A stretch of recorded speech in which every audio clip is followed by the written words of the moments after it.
Jadi misalkan kita melanggar aturan-aturan yang ditetapkan oleh pemerintah Korea itu, kita itu akan ada 3 aspek guys.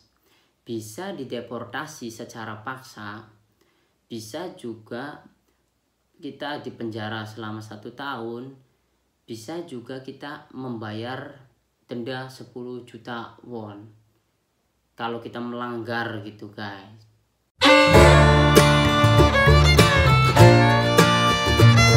Assalamualaikum warahmatullahi wabarakatuh. Oke guys, dalam video kali ini saya ingin berbagi info untuk teman-teman kita yang sedang cuti ke Indonesia ya. Nah, karena pemerintah Korea itu kan mengeluarkan peraturan baru ya untuk pencegahan penyebaran virus COVID-19 ini ya. Nah, jadi untuk PMI yang mau masuk lagi ke Korea Selatan pada tanggal dimulai 11 Mei tahun 2020, kita itu harus wajib mengisi formulir konfirmasi karantina mandiri yang kita minta ke Indonesia EPS Center gitu. Jadi langkah-langkahnya itu yang pertama, kita itu harus konsultasi dulu gitu sama pihak perusahaan di Korea Selatan ya guys. Atau bisa juga ke rekan kerja kita atau ke kedubes gitu. Kita itu konsultasi gitu tentang tanggal masuk kita ke Korea, tanggal berapa, bulan berapa gitu ketika kita masuk ke Korea Selatan ya. Nah, untuk yang kedua, kita itu meminta formulir konfirmasi karantina mandiri gitu ke Indonesia EPS Center. Nah, setelah itu kita itu kan harus melengkapi semuanya ya, persyaratan yang ada di situ gitu. Nah, di dalam persyaratan itu kan kita ada sebuah tempat gitu guys yang harus diisi gitu untuk fasilitas karantina mandiri. Jadi kita itu harus mengisi alamat yang tepat, tanggal yang tepat, dan juga nomor telepon teman kita gitu guys. Di situ akan dimintain gitu. Karena untuk konfirmasi gitu, kalau bener nggak dia itu tinggalnya di sini, teman kamu bukan. Nah, untuk memastikan saja gitu. Nah, jadi kita itu harus mengisi ya tempat alamat rumah gitu untuk karantina mandirinya, terus juga nomor telepon teman kita gitu yang bisa dihubungin gitu ya guys. Nah, setelah kita melengkapi semuanya, lalu dikirim lewat email ke eps@gmail.com. Nah, setelah itu kita itu kan menunggu HRD Korea itu menerbitkan ini surat formulirnya ya guys. Nah, di sela-sela itu HRD Korea itu kan mengecek semua gitu data-data yang kita berikan gitu tentang rumah, alamat rumahnya, tentang fasilitasnya apa saja, dan juga nomor telepon teman kitanya itu akan dihubungin gitu guys. Bener enggak gitu temen kamu, bener enggak alamatnya di sini. Nah, setelah itu HRD Korea mengecek semua, misalkan memenuhi standar yang ditetapkan oleh pemerintah Korea tentang untuk fasilitas konfirmasi karantina mandiri ini ya. Jadi baru HRD Korea itu menerbitkan gitu guys formulirnya. Nah, setelah diterbitkan, kita itu harus menyiapkan gitu 2 lembar formulir ini ya, karantina mandiri ini. Jadi untuk 2 ini guys. Nah, yang pertama itu ketika kita boarding pass di Indonesia, kita itu harus menyerahkan formulir konfirmasi karantina mandiri ini ya. Yang pertama di situ. Nah, yang kedua itu ketika kita masuk ke Korea Selatan gitu. Pas kita baru turun dari pesawat itu kan kita akan dicek dulu gitu guys ke pihak imigrasi gitu. Nah, yang satunya itu dikasihkan ke situ, ke pihak imigrasi itu ya. Jadi ya kita harus mempunyai 2 lembar gitu. Nah, untuk mengajukan formulir ini kita itu harus mempertimbangkan waktu gitu. Jadi misalkan kita 2 minggu lagi mau terbang ke Korea, ya jauh-jauh hari sebelumnya kita itu harus mengajukan gitu. Soalnya kan ya butuh waktu gitu guys, untuk prosesnya nggak instan gitu. Dan juga dalam kondisi pandemi kayak gini kan biasanya kan ada kendala-kendala gitu. Jadi ya kita harus mempertimbangkan waktu gitu. Jauh-jauh hari sebelumnya harus mengajukan ya guys. Nah, untuk syarat-syarat fasilitas karantina mandiri itu yang pertama, 1 ruangan untuk 1 orang ya. Jadi misalkan 1 kamar gitu ya untuk 1 orang. Nah, terus misalkan di dalam apartemen gitu ya guys, itu kan bisa kadang ada yang 2 kamar, ada yang 3 kamar, itu bisa dipakai. Namun untuk fasilitas umumnya kayak wastafel, kamar mandi, tempat masak gitu, dapur, itu boleh dipakai bersama. Namun setelah itu harus disterilkan gitu guys.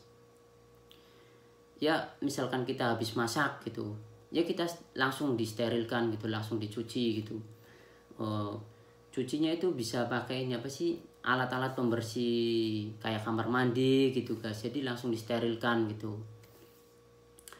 Nah, misalkan kita mau menggunakan fasilitas yang diberikan pemerintah Korea gitu, kita itu harus membayar 1.400.000 won ya untuk 2 minggu ya. Jadi ya di situ pemerintah juga menyediakan gitu tempat untuk fasilitas karantina mandiri ini ya. Tapi kita harus membayar gitu 1.400.000 won untuk 2 minggu.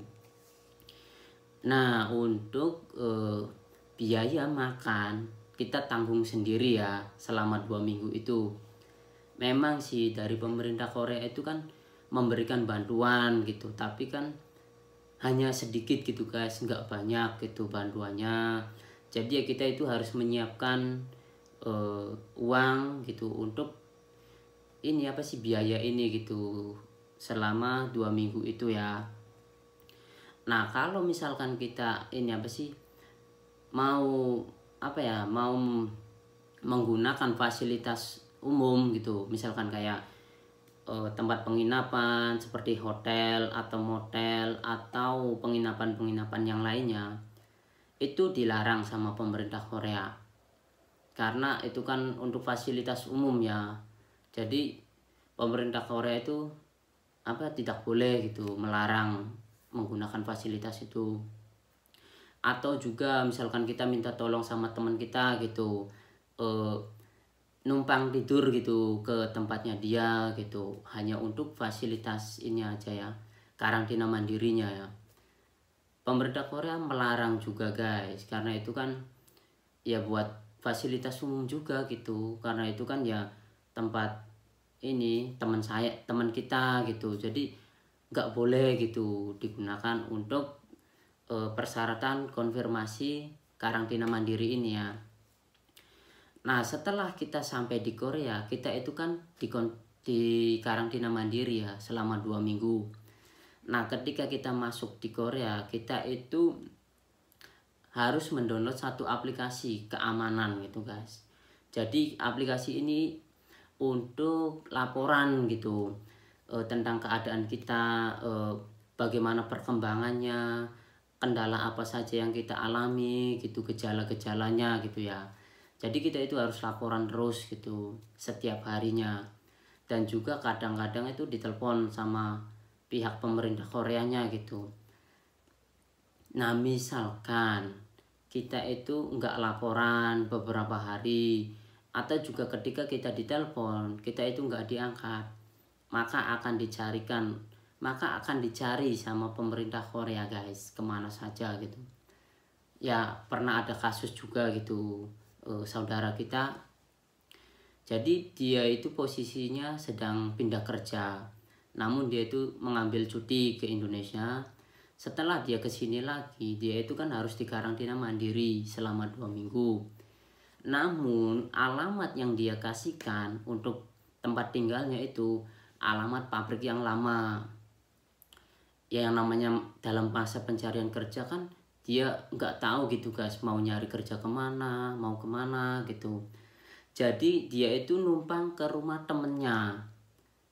Nah setelah numpang ke rumah temennya, dia itu nggak laporan, ditelepon nggak diangkat, dicariin sama pemerintah Korea gitu, dicariin lewat GPS, ketemu. Setelah ketemu, dibawalah, diproses ke jalur hukum katanya guys. Karena kan di sini bisa dideportasi, bisa denda 10 juta, bisa juga ini apa sih, penjara 1 tahun gitu. Nah setelah itu ya kasus itu udah selesai guys. Saya nggak tahu diselesaikannya lewat jalur apa ya.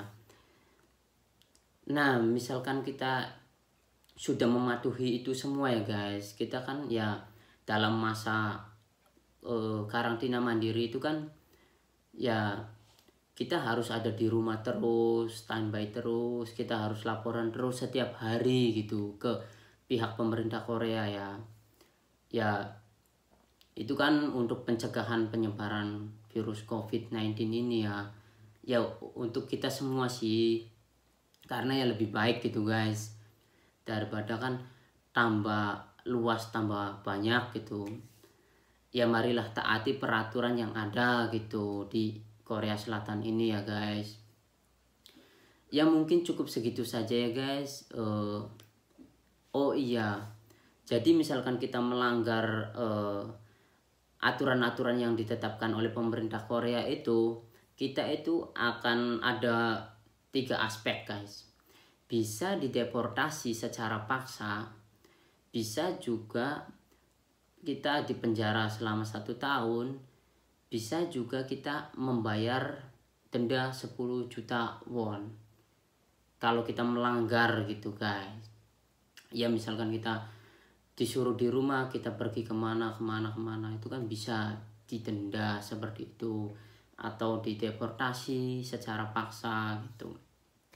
Jadi mari taatilah peraturan yang ada di negara Korea Selatan ini ya guys, supaya kita kesini kan mencari rezeki gitu, mencari nafkah buat anak istri kita di rumah.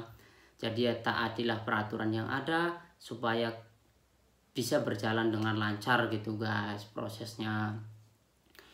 Oke guys, mungkin cukup segitu saja ya tentang info yang baru gitu guys, untuk teman-teman kita yang sedang cuti di Indonesia gitu. Oke, jangan lupa di like, di komen, and di subscribe ya guys, karena subscribe itu gratis. Thanks for watching yang sudah menonton. Assalamualaikum warahmatullahi wabarakatuh.